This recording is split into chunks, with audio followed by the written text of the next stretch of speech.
नमस्कार, मैं अभिनय शर्मा।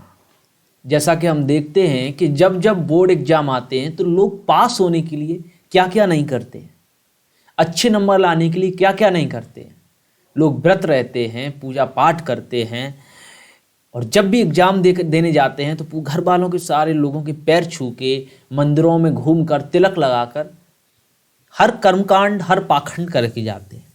लेकिन ये बात हमें हमेशा ध्यान रखना चाहिए कि जब हम कभी युद्ध के क्षेत्र में जाते हैं तो हमेशा बंदूक काम आती है, तलवार काम आती है, कटार काम आती है। English, Hindi, mathematics, physics, geography, history, कोई भी सब्जेक्ट हो, अगर उसमें आप अच्छे से नहीं पढ़ेंगे तो फिर उसमें पास कैसे होंगे। कभी कभी होता है हमारी तैयारी अच्छी नहीं होती है, फिर भी हम अच्छे नंबर लाते हैं, लेकिन उसके लिए कुछ रणनीतियाँ होती हैं। लिखने का तरीका सबसे बड़ा जो हथियार है वो लिखने का तरीका होता है।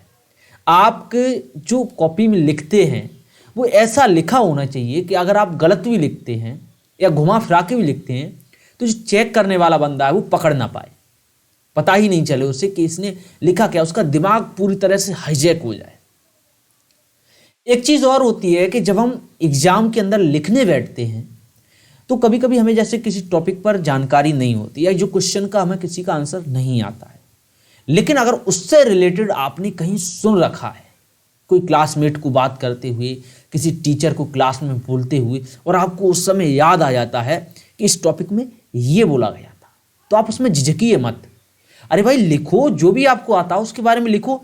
अब आपको ऐसा लगता है कि अगर मैं गलत लिख दूंगा तो क्या वो कॉपी में निकल कर टीचर तुम्हारे घर डांटने नहीं आ जाएगा, आपको डांटेगा नहीं आकर। ये बात आप हमेशा याद रखिए कि अगर आप गलत भी लिख देंगे तो आपको कोई डांटेगा नहीं। अगर उसमें कुछ सही होने का चांस है तो आपको नंबर ही मिलेंगे। और वैसे भी सीबीएसई बोर्ड में तो नंबर अटेंड करने के भी मिलते हैं। अगर आप गिवन वगैरह भी लिख देंगे कहीं पर मैथमेटिक्स में तो उसका भी एक नंबर मिलेगा आपको। लेकिन आज का जो हमारा टॉपिक है वो इंग्लिश में जब हमने कुछ नहीं पढ़ा होता है तो फिर क्या करें। या फिर हमें कभी कभी बहुत से स्टूडेंट्स को, मैक्सिमम स्टूडेंट्स को इंग्लिश फोबिया होता है, इंग्लिश समझ में ही नहीं आती है, इंग्लिश को पढ़ भी लेते हैं फिर भी वो एक्सप्रेस नहीं कर पाते हैं, और जिसको समझ में आती है वो लिख नहीं पाता है। कोई ना कोई समस्या बनी रहती है, हर कोई ऑलराउंडर नहीं होता है। तो हम वही बात करने वाले थे, अगर आपने जैसे इंग्लिश में कुछ नहीं पढ़ा है। फॉर एग्जाम्पल अगर हम देखते हैं 12th में एक पोएम है माई मदर एट 66 इंग्लिश में, उसको मैंने पढ़ा और हमें समझ में ही नहीं आ रहा उसका सारांश, लेकिन हमने कहीं समरी सुन रखी है कि उसमें ऐसे ऐसे बोला गया है।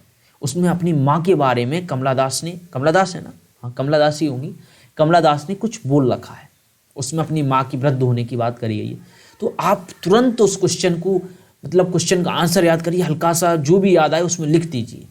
उससे रिगार्डिंग कोई क्वेश्चन है उसमें तुरंत लिख दीजिए। मैं गारंटी के साथ कह सकता हूँ अगर आपको 3 नंबर का क्वेश्चन होगा तो मिनिमम 1 देगा और 2 मार्क्स भी आपको दे सकते हैं। स्टूडेंट की सबसे बड़ी प्रॉब्लम क्या होती है कि जब वो कोई क्वेश्चन नहीं समझ में आता तो वो थक जाता है, हार जाता है और बैठ जाता है। और जहाँ हारते हैं वहाँ पर ही आपके नंबर काटते हैं। जहाँ आप मन से हार जाते हैं ना, वहीं से आप वहीं तो नंबर हमारे खो जाते हैं।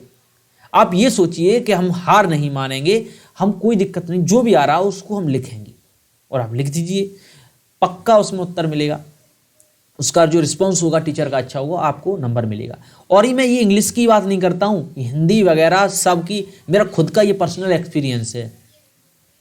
मैक्सिमम जो हॉस्टल्स में स्टूडेंट हैं उनकी समस्या क्या होती है, वो शाम को ही पढ़ने बैठते हैं। एग्जाम चाहे बोर्ड एग्जाम हो तब भी, नवोदय वगैरह में तो शाम को बैठते हैं पढ़ने और फिर पढ़ और अच्छा कराते हैं। सब उनका एक ही स्ट्रेटजी होती है कि हमें जो भी आएगा वो लिख देंगे हम वहाँ पर। बहुत से स्टूडेंट्स होते हैं बहुत अच्छा पढ़ने के बाद भी अच्छा रिजल्ट नहीं दे पाते, और बहुत से स्टूडेंट्स आपने ये देखे होंगे कुछ पढ़ते ही नहीं, यही नहीं मालूम पड़ता ये पढ़ रहे हैं या नहीं पढ़ रहे हैं, लेकिन उनका रिजल्ट अच्छा जाता है। सबसे बड़ी जो इसमें राज छिपा हुआ है वो छिपा हुआ है उनकी राइटिंग की प्रैक्टिस में। वो कैसे लिखते हैं आंसर, वो आंसर लिखते हुए कैसे टीचर को हाईजैक करते हैं।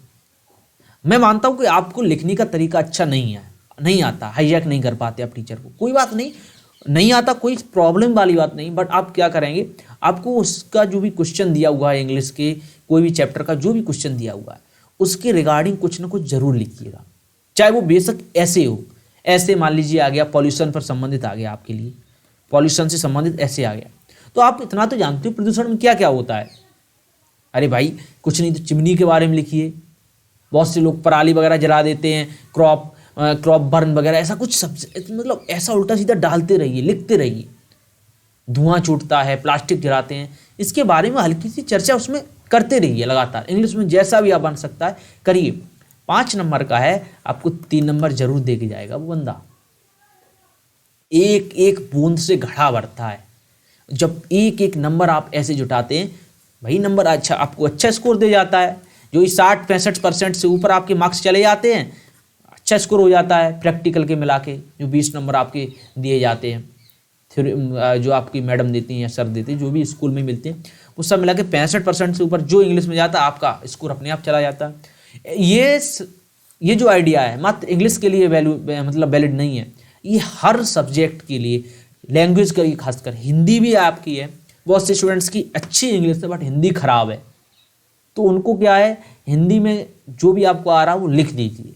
सबसे बड़ा मैंने एक मंत्र बताया है कि आपको उस क्वेश्चन से रिलेटेड जो भी आपको आता है वो आप जरूर लिख दीजिए कॉपी पर, आपको नंबर मिलेगा। यही मंत्र आप याद करके, ये बात मेरी बोर्ड तक आप याद रख के, जब आप चेयर पे बैठे हो ना लिखने के लिए, डेस्क पर बैठे हो, तो ये बात याद कर लेना जब कोई क्वेश्चन नहीं आए कि उसने उस वीडियो में ये बात बोली थी कि जो भी आ रहा है उस क्वेश्चन से रिलेटेड आपको वो लिखना है, बस आपको नंबर पक्का मिल जाएगा। ये याद रखना, ये सबसे बड़ा मूल मंत्र है। इसी के साथ साथ उम्मीद आपको समझ में आया होगा। वैसे मैंने वीडियोस हिंदी वगैरह की आपकी डाल रखी हैं, आप जाके जरूर पढ़ना। तो यही मूल मंत्र, और आप ये ध्यान रखना। इसी के साथ साथ थैंक यू, और आपकी एग्ज़ाम के लिए बेस्ट ऑफ लक।